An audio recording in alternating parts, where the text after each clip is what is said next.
Welcome back to Comic Related's YouTube channel, everybody. Brant Fowler back with you for a post day 3 report. Not really a report, just a discussion. Kind of want to know what you guys think. Do you like these videos that we've done throughout the convention? Would you like to see more of this kind of stuff on the channel? Let us know in the comments below if you appreciated the coverage that we did here, if you liked what you saw, and we'd love to hear some feedback as to what you'd like to see on this channel. As far as day 3 went, honestly, I have to say personally, and I've spoken with my friends on Comic Related and Comic Frontline, overall I think we were all happy to see certain announcements. Some cool stuff did happen. I learned over on Cat's channel, Ra's al Ghul and Ted Grant will be in Arrow Season 3. The Star Wars comics at Marvel with some really top-notch creators aboard, at least 2 of the titles. The Wonder Woman photo of Gal Gadot, however you pronounce her name. Really cool stuff.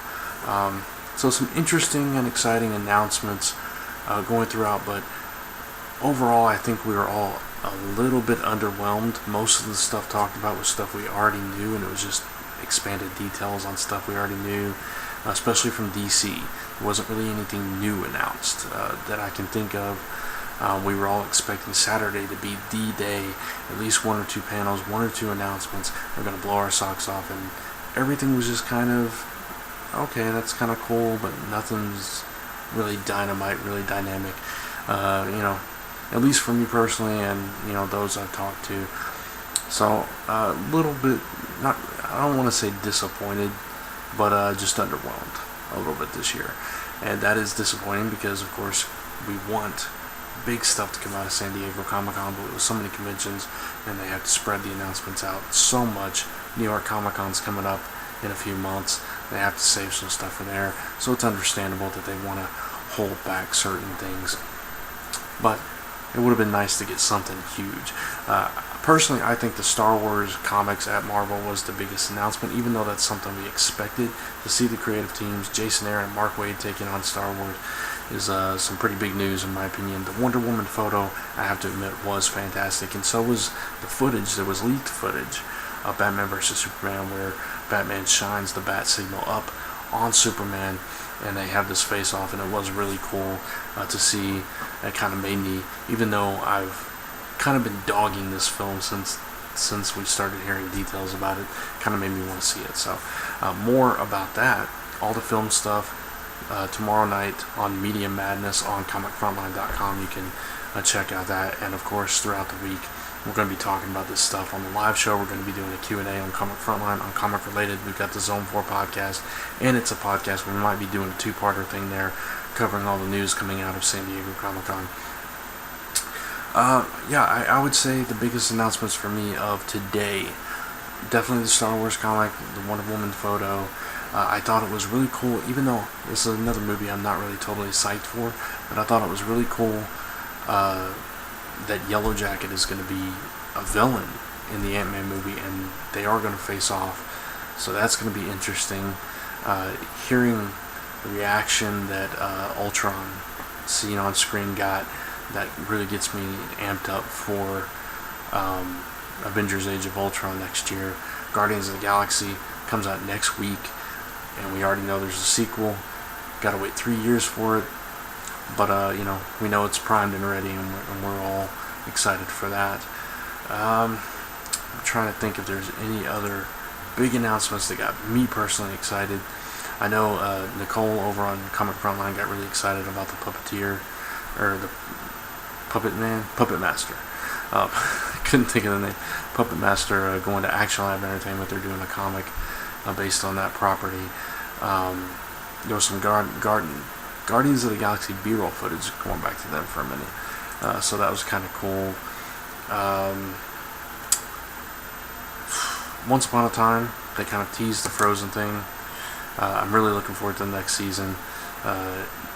Still didn't get too many details, which is fine, but I'm looking forward to seeing what they do with the Frozen characters, how they change them up for that. Legendary Pictures was really cool.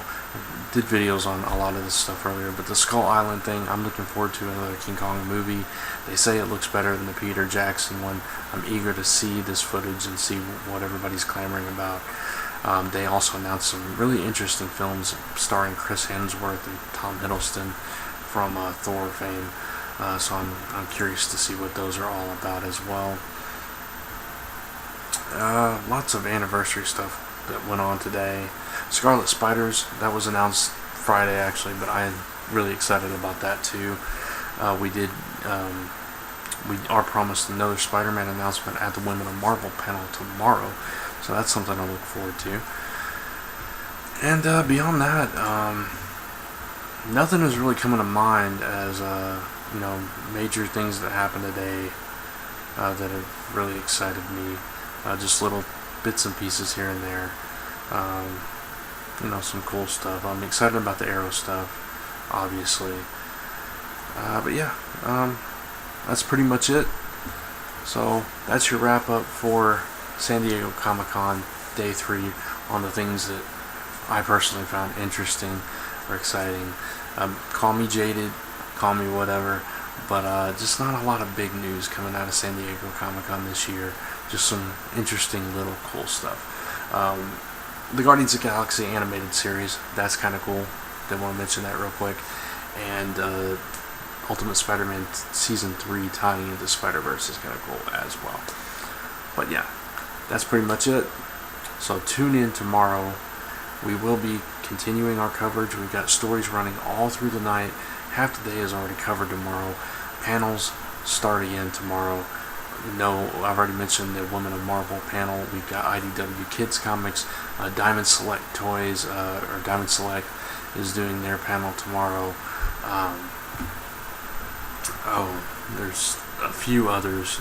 Supernatural is doing their Q&A and video presentation tomorrow. Let's see. DC's doing an all access. You got Bat-Kid the film. Robert Kirkman has another Skybound comics panel. Teen Titans Go. Marvel's Next Big Thing panel. The official Disney Publishing Worldwide fall book and app preview. Archie Action Hour talking about Sonic the Hedgehog and Mega Man. Lego Batman 3 panel. Marvel's 75th anniversary and Daredevil's 50th. The Strain, which is a brand new series. It's a comic series, and there's a brand new television series based on it, of course. Dynamite's 10th anniversary. So a lot of stuff still going on tomorrow. None of the huge stuff, that's all done, but hopefully we'll still get some cool announcements coming out, and you can expect more videos, more written articles, more coverage as the day rolls on and as we head into next week, as more details are released through official press releases that I'm sure will start flowing in Monday morning. So keep your eyes locked to comicrelated.com and comicfrontline.com and our respective YouTube channels throughout the week for all your San Diego Comic-Con coverage. Thanks for watching, and as always, remember, if it's comic related, you'll find it here.